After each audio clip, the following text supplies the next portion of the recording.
Revenue అధికారులపై చర్యలు తీసుకోవాలని డిమాండ్ చేస్తూ ఏలూరు జిల్లా జంగారెడ్డిగూడలో గిరిజనులు ఆందోళనకు దిగారు. ఆదివాసీ సంక్షేమ పరిషత్ ఆధ్వర్యంలో ఆర్టీఓ ఆఫీస్ వద్ద నిరసన చేపట్టారు. జీలుగుమిల్లి మండలం నెసిగూడలో తమకు ఒన్బీలు నిలుపుదల చేశారని ఆదివాసీలు ఆరోపించారు. 145 ఎకరాల భూమికి సంబంధించిన 1బీలను ఆపివేయడంపై అధికారులపై చర్యలు తీసుకోవాలని కోరారు. ఇక జీలుగుమిల్లి డీటీ సందీప్ గౌడ్ ను ఉద్యోగం నుంచి తొలగించాలని డిమాండ్ చేశారు. అలాగే తప్పుడు మ్యూటేషన్ నమోదు చేసిన వీఆర్ఓ బుల్లబ్బాయిని సస్పెండ్ చేయాలన్నారు ఆదివాసులు.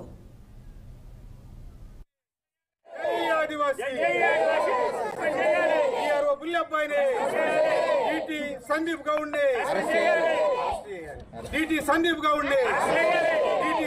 గౌడ్ని